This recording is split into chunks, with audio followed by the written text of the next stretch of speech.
General Torre, duwag ka. Mukha kang pera, General Torre. Pwede mo akong mapatay, pero hindi mo ako mapapatahimik. Demonyo ka, General Torre. Mukha kang pera. They will harass Inday Sara. Grabe na to. Sino ba? Kinsa man si Jun Abinis? Dadaan sa tamang proseso kasi siya ay inaatasan ni Lisa Panas ng bangag na administrasyon na ito na gawin nila ang labag sa batas, ang abusuhin ang mga vloggers, mga critics, pasukin sa kanilang mga bahay-bahay anytime na gusto nila. Pati nga yung freedom of speech, parang gusto pa nilang kontrolin. Pati ba naman yung opinion natin?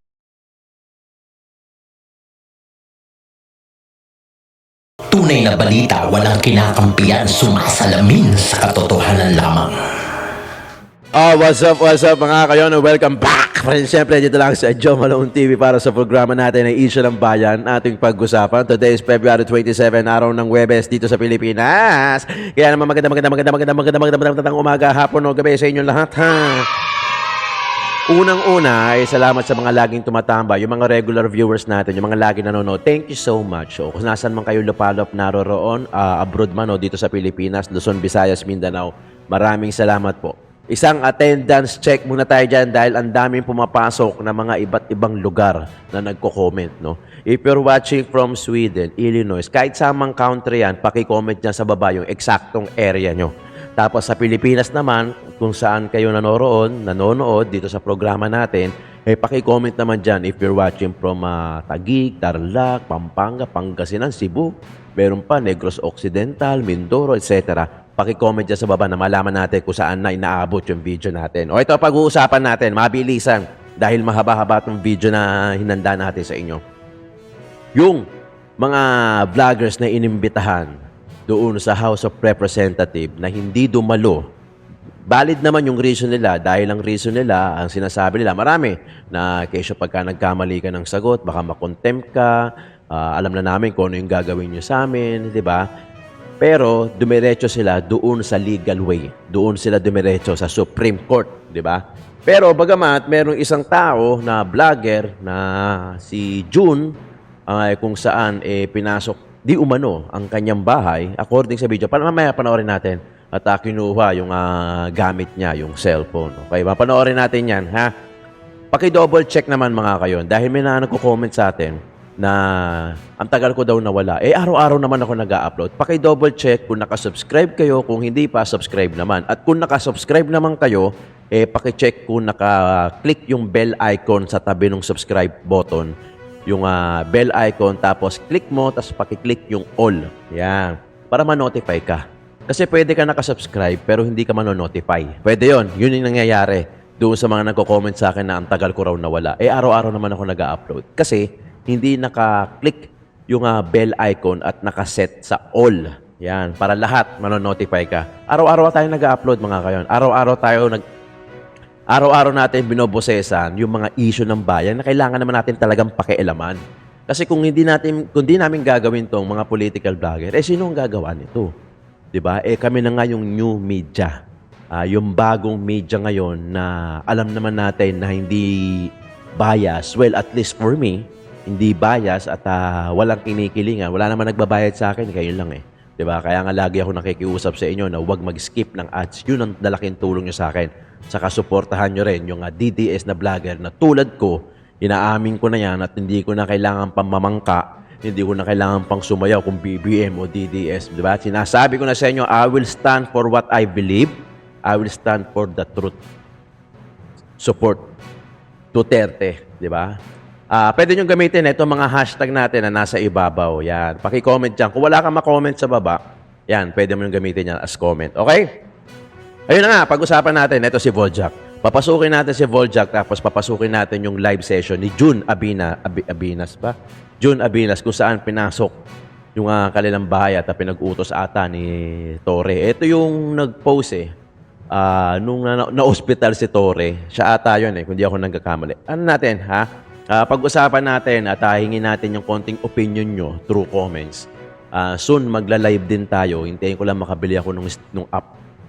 Kasi kailangan ng app Kailangan ng app para meron tayong may insert na photo rito o kaya video. So, kailangan natin bilhin yung app. Okay, eto na mga kayon ha. Abangan natin ang mga video, consolidated na video na ina-upload natin araw-araw. At ito yung kay Voljack, bigyan natin ng malupit na opinion. And now, ano ang pangyayari ngayon? Look at us. Critics, vloggers, Yes. yung 37 vloggers, ano ang ginagawa ngayon sa inyo? Papayag na lang ba kayong papasukin ang inyong mga bahay ng mga pulis na ito sa ginagawa nilang illegal martial law? Dahil tayo ay pinagbibintangan, tayo mga kritiko, tayo ay nagdedestabilisa ng isang gobyerno. Wala pong vloggers like us or critics like us ang nagdedestabilisa sa gobyerno di Bangag. Dahil mismo ang gobyerno di Bangag ay destabilisado na. Yeah. Mismo ang Bangag nagpresidenteng Addictus Benedictus na dito sa Amerika ay naporensik na ang video na siya ay sumisingot, yung hayop na yan ang sumisira ng Pilipinas. Yung ngayon, bicameral report na diskubre ni Congressman Ungab at pinailan ang kaso nila Atty. Vic Rodriguez at ngayon pinagpapaliwanag sila at pinapipresent sa kanila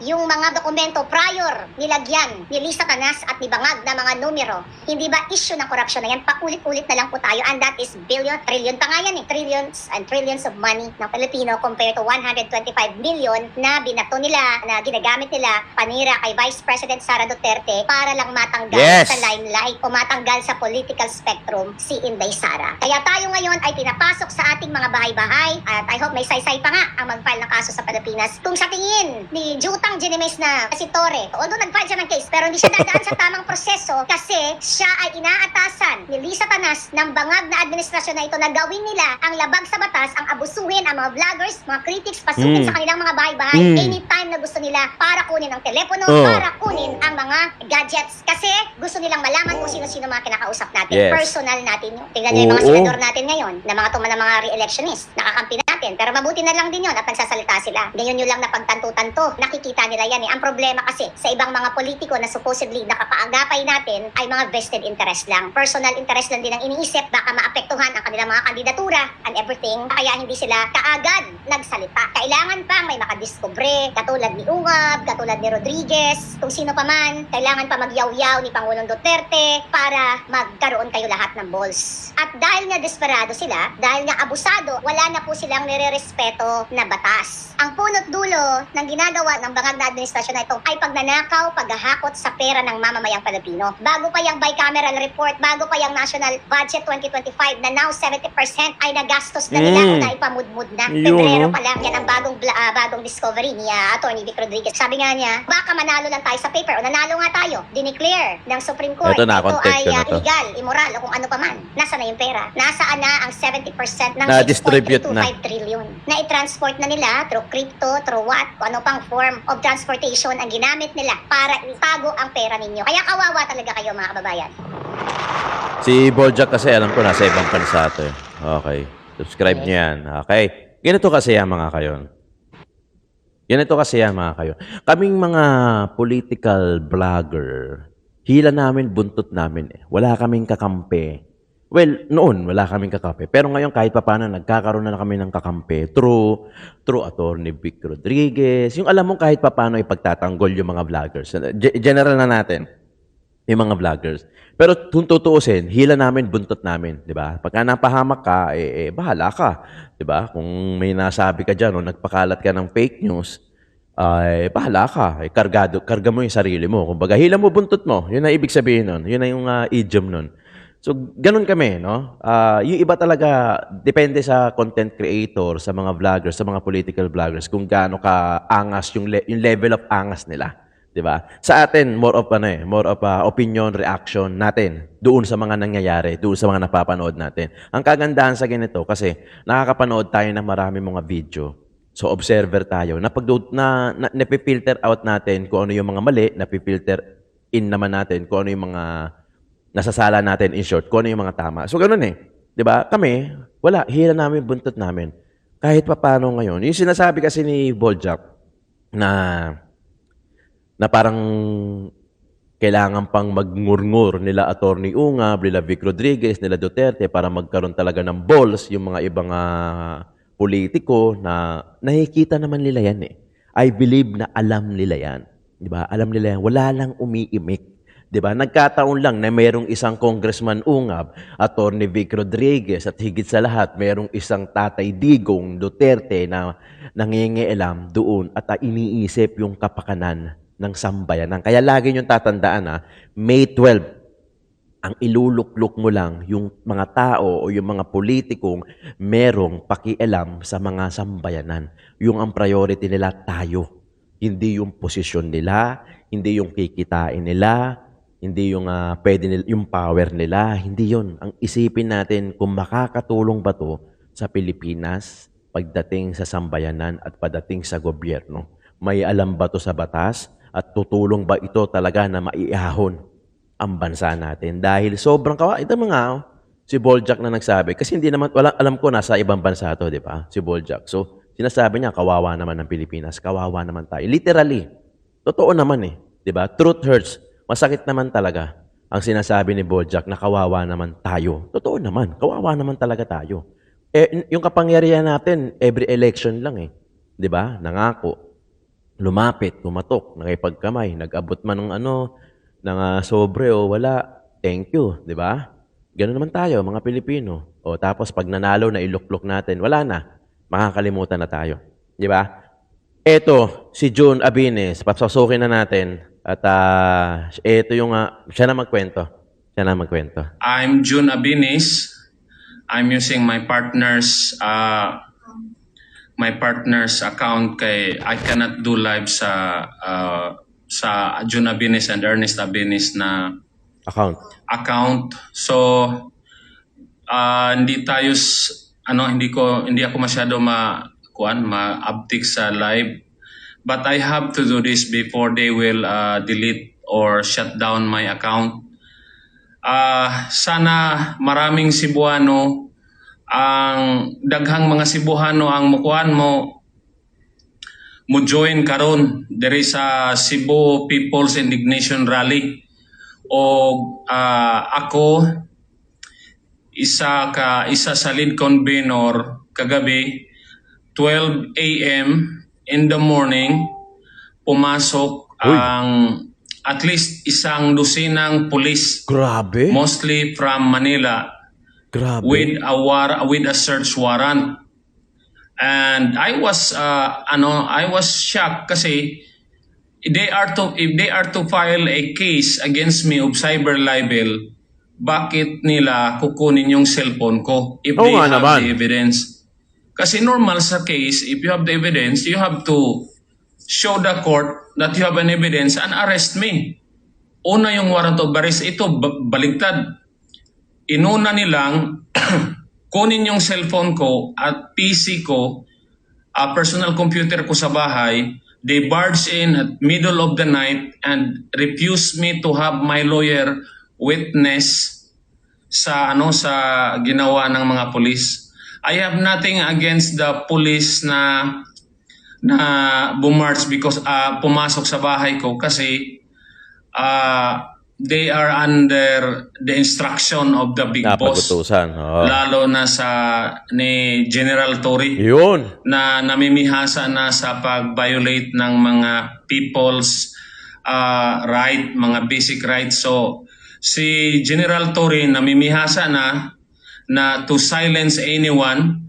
If he can silence the KOJC, which is a very powerful group, a very big group, sino ba naman si June Abinis? Ordinaryong tao lang tayo.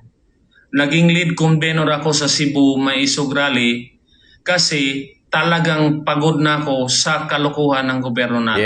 Yes. Pero anong ginawa nila? The night before na mag-rally, pumunta sila 12 a.m. at saka yung style nila sa pag-search, it took them 4 hours. Grabe naman. They really tried to parang wear me out.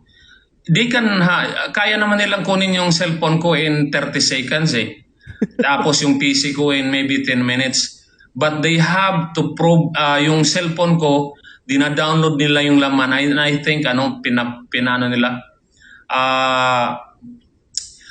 Tinatransmit nila sa Manila yung content ng cellphone ko without my authority. With my verbal disagreement, sabi ko, that is illegal. Grabe You yun. you have no right to tamper my cellphone, pero ginawa pa rin nila. Pumasok sila, kinuha yung cellphone ko, sinaksak sa laptop nila, dinownload yung mga laman. So basically, my cellphone was tampered. Dapat ebidensya yun eh. If I really committed a crime against General Torre na human rights violator, bakit kailangan nilang kunin yung cellphone ko, magkuha pa sila ng search warrant if they can just file directly a cyber libel against me if they have the evidence. So ang ginawa nila, they did a search warrant. They issued a search warrant in the middle of the night before the rally, knowing I was one of the core group, para lang hindi mapagbigyan ng mga Cebuano na makapag rally, kasi yung mismong grupo ko sa lead convener puro volunteers. Tulad ngayon, hindi pa ako nakatulog kahit isang oras, kahit 30 minutes hindi ako nakatulog. Kasi I feel violated, I feel harassed, I feel disrespected. And wala na ni paglaong nga nasod.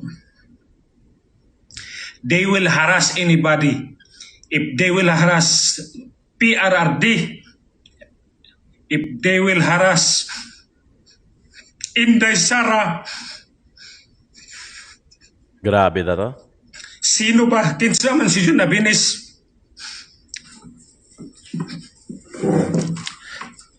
I'm not crying dahil naawa ko sarili ko. Naawa ko sa mga Pilipino. Mas naawa nga ako kay Tate Digong. Mismong mga pulis na tinulungan ni Tate Digong, walang ginawa. Totoo. Ang mga pulis natin, karamihan duwag. Kinsa man ang mulaban sa Pilipino. Kawawa ang Pilipinas neto.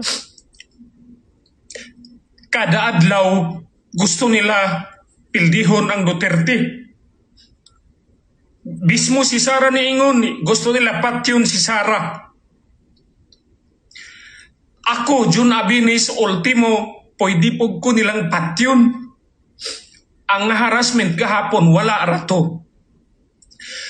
Katiting lang ang harassment para sa ako Pero ang ako alang yun, sana mga Pilipino, ilabas na natin tapang natin. Kasi kaya nilang isa-isahin ang mga lumalaban sa bangag administration. Yes.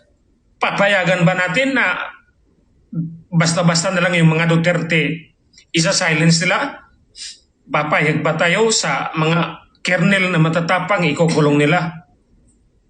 Papayag ba tayo na ordinaryong mga vlogger ikukulong nila? I am not crying for myself. Ito na yung Malalaki sinasabi na yung natin. anak ko. I am crying because walang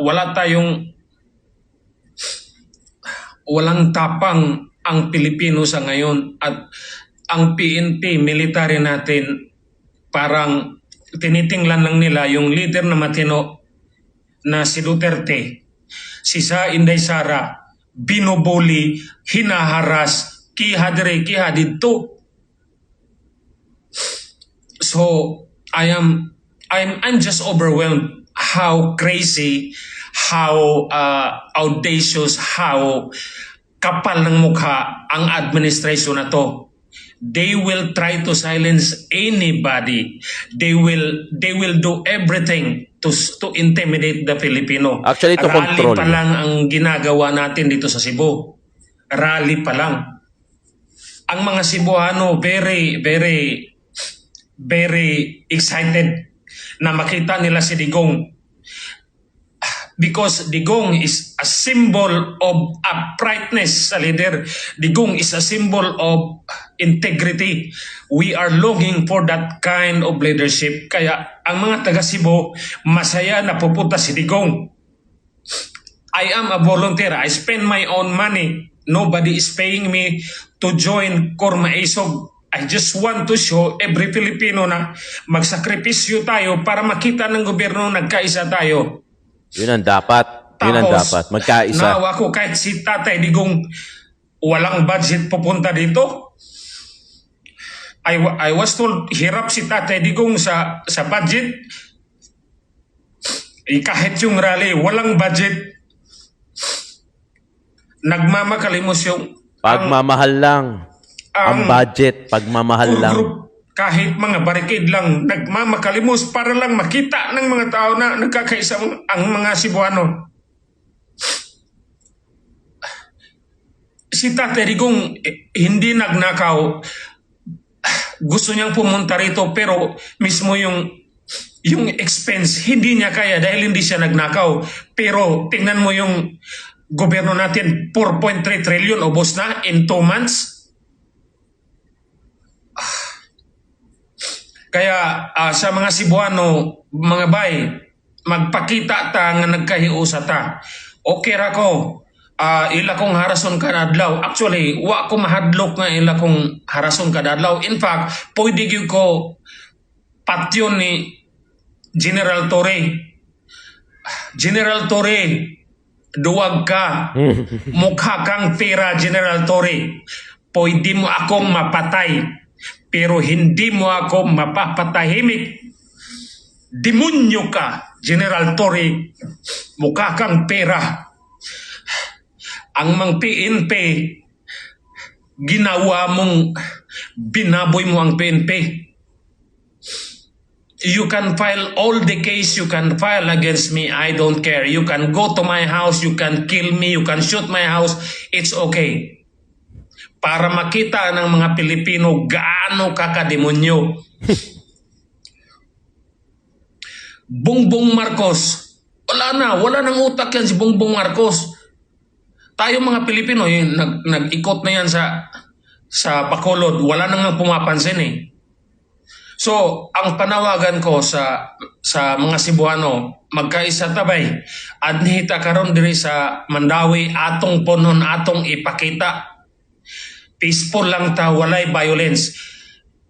Nag-expect ko nga kining harassment sa ako as lead convener, kaming tanan mga maisog nga core group nga naay mga panginabuhi nga tarong ila pong harason na anay mga subpina nag-adto na sa ilang mga balay, gibalik-balikan na ilang balay og subpina akong mga kauban. Pero wala mi magpatarog. Sige lang. Ang usan ako kauban, naisupina sabay na ako'y supina, nagbalik-balik na lang. Ang akong anak nahadlok, 2 anak ko kaanak kay namugos og sulod ang mga pulis. Daghang kayo sila just to get my cellphone. Anong sabi nila? Trabaho lang. Tito, trabaho lang yun sa mga pulis. Pero mga pulis naman, sir, wag nating hayaan na wala na musukol ani nga gobyerno.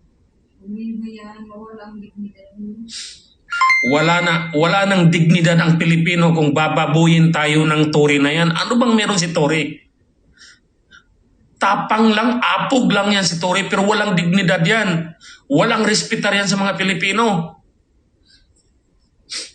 So, karong gabi makita ni Bongbong Marcos, ni Tambaloslos at ni Tory nga ang mga Cebuano, pro-Duterte.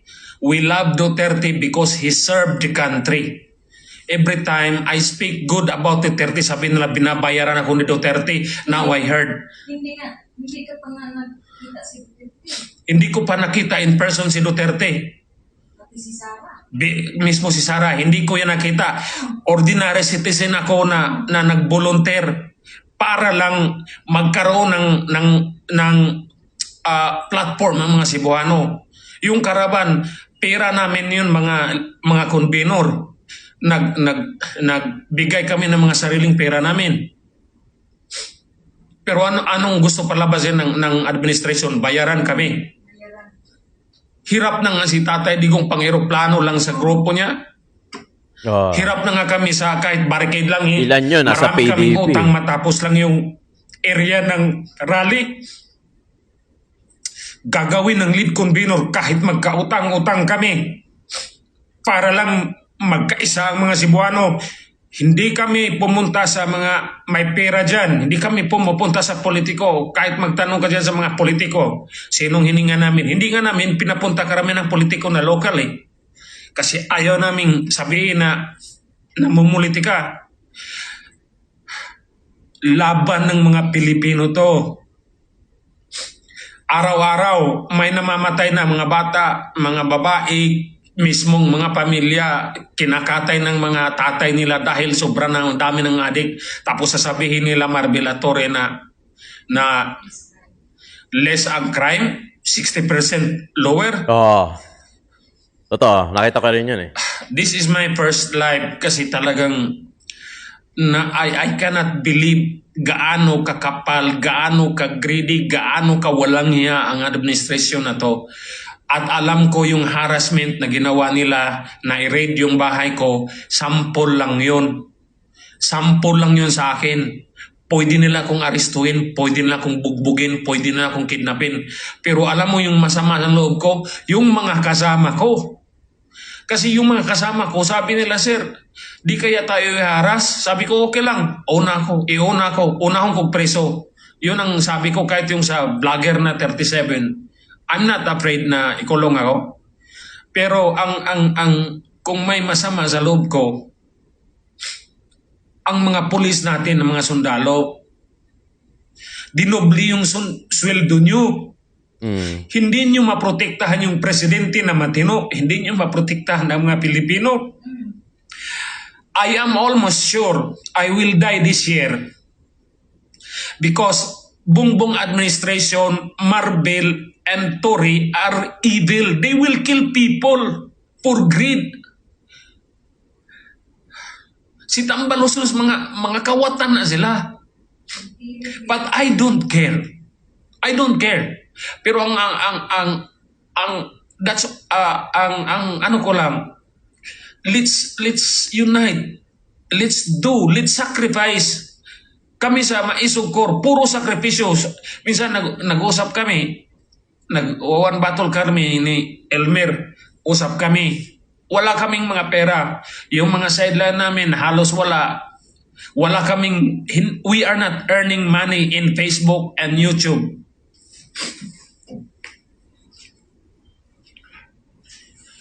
So, sa mga Cebuano, mga boss, mga bay, atong puno ng Mandawi, atong ipakita sa tibuok Pilipinas nga ang mga Cebuano tag pro Duterte dili tungod kay pro Bisa, pareho tang Bisa, pro Duterte ta because nang hanap ta og leader nga isog og moserbisyo sa tao.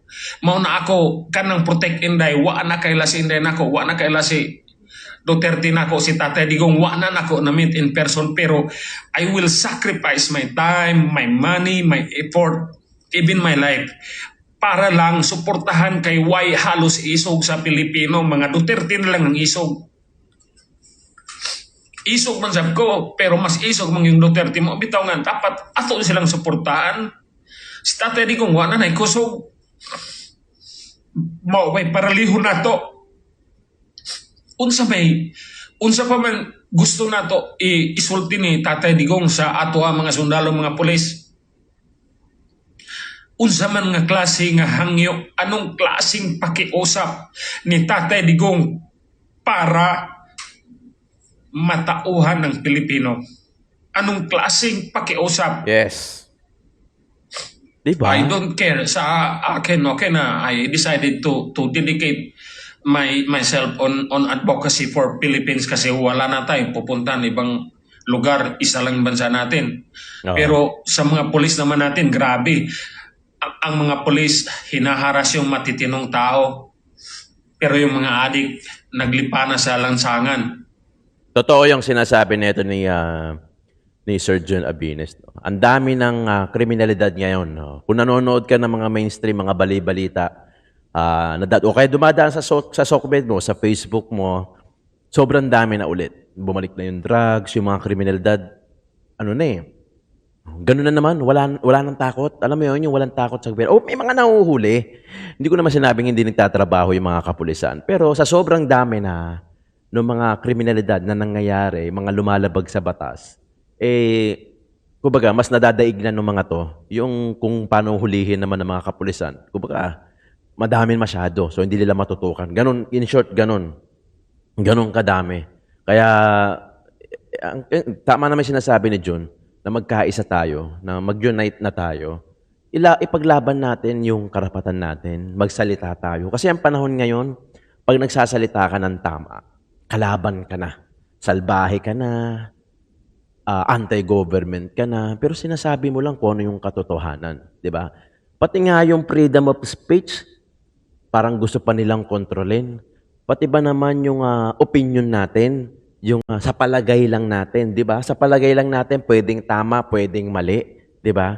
Pati ba naman yung gusto pa nilang kontrolin? Gusto pa nilang agawin sa atin. Di ba? Gusto nilang patahimikin. Sinasabi ni John Abines, gustong i-silence. Ako, ang nakikita ko, mas gustong kontrolin. Di ba? Mas gustong kontrolin. Kumbaga, hawak nila. Kailangan. Totoo, I'm speaking of the truth. Di ba? Ito kasi yung magpapalaya sa atin, yung katotohanan. Still, no? Still. Kaya nga yung kanta na ang katotohanan na magpapalaya sa ating bayan, yun lang yun. Yun na nga yung clue eh. Yun na nga yung clue. Katotohanan na magpapalaya sa bayan natin. Pero marami pa rin ang hindi gumagawa. It because of anong dahilan? Pera, power, posisyon, o tropa-tropa. Sabi kasi, nung head natin, may ganyan di ba? Sabi kasi ng head natin, ginato gawin natin. Susunod ba tayo? Hindi. Sundan mo na lang para wala nang gulo. Di ba? Kahit mali, sundin na lang natin. Di ba? Kami, mga political vlogger, gaya niyan, hila namin, buntot namin. Ako, di pa ako yung level ko, medyo nasa gitna pa lang. Di ba? Alam niyo yan. Kumbaga, katotohanan, di naman ako nagmumura, katotohanan pa lang yung sinasabi natin. Yung opinion pa lang, di ba? Sa palagay ko pa lang, reaction ko pa lang, ano kayo reaction mo sa video na to? Oy, sige na to. Pati ba naman yun? Parang gusto pa nilang kontrolin. Di ba mga kayon? Nakakaawa, totoo naman. Isa na naman vlogger, ang naiyak, naaawa kay Tatay Digong, naaawa sa sambayan ng Pilipino. Si Boljak, di ba lagi ko sinasabi, o nabanggit ko na rito, hindi naman siguro palagi, pero nabanggit ko na rito na sobrang naiinggit ako doon sa mga nasa abroad na mga Pilipino. Kasi sabi ko, kung binata ako o bata-bata ako, at naisip ko na to, malamang nasa abroad na ako, nagpapakasasa, nagpapakahirap na ako sa abroad. Nagpapakahirap na ako kakatrabaho. Kasi I'm a workaholic. So, kaya kong mag-work mag-isa. Yan. Ganun yung tolerance ko. Kaya kong mag-work mag-isa, sa bahay mag-isa, bigyan mo lang ako ng internet, laptop, cellphone o tablet. Kaya kong magtrabaho sa bahay. Kaya kong gumawa ng pera na nasa bahay lang. Ito yung mga ganitong trabaho na pwede ka kahit saan. Digital nomad. Di ba? Pwede ka sa abroad, pwede ka sa ibang probinsya. Makakapagtrabaho ako. Naiinggit ako doon sa mga viewers natin, yung mga nasa abroad. Alam mo, hindi ko naman sinabi masarap ang buhay nyo dyan. Pero kahit papano naman siguro, mas maayos ang gobyerno nyo dyan kumpara sa gobyerno ng Pilipinas. Totoo, hindi. Di ba? Hindi ko sinasabi, don't get me wrong Hindi ko sinasabi na masarap ang buhay nyo dyan o nagpapakasasa kayo dyan. Hindi, syempre mahirap din. Di ba? Gets ko naman yon. Pero ang sinasabi ko, yung government nyo dyan, kumpara dito sa atin. O baka meron pa mas masahol sa Pilipinas. Paki-comment dyan kasi hindi ko alam, di ba? Pero siguro sa karamihan naman na nasa abroad, siguro pagdating sa gobyerno nyo dyan, mas okay naman kumpara dito. Di ba? Mga kayo, sobrang na-enjoy ko to, yung ganito, yung reaction vlog. Kasi comfort space ko to. Every time na naboboring ako dito, sasalita ako sa inyo. It's a one way na rin for me na ma-release yung galit sa nangyayari sa Pilipinas. Di ba? Napag-uusapan natin. Maganda nga to sana live Kaya nyo, Pag nakabili tayo ng app yung StreamYard, kasi monthly ang bayad nun, makakapag-live ako, at least pwede tayo magkwentuhan. Kasi through comments, nakakapag-comments kayo, tapos pwede ko sagutin. As far, kung alam ko, kaya ko sagutin, di ba? Yun, hintayin nyo, makakapag-live din tayo. Ayusin lang natin yung studio natin. Kasi ito nakikita nyo, green screen lang yan. Warehouse to actually. Kaya nga lagi ako naka-jacket kasi malamok. Di ba? Kung mapapansin nyo, lagi ako naka-jacket. Naka-pajama din ako sa baba. Malamok kasi. Kaya kahit na may electric fan, malamok. Kaya kinahagat ako. Kaya lagi ako nagja-jacket. Kahit init na ako. Mga kayon, maraming salamat sa suporta nyo. Kung umabot ka rito sa dulo ng video natin, sana hindi ka nag-skip ng ads. At sana masuportahan nyo rin ang Joe Malone TV. Subscribe, bell icon, click all. Tapos wag din kayo mag-skip ng ads. Yun lang, okay na ako doon. Thank you so much mga kayon. Issue ng bayan, ating pag-usapan.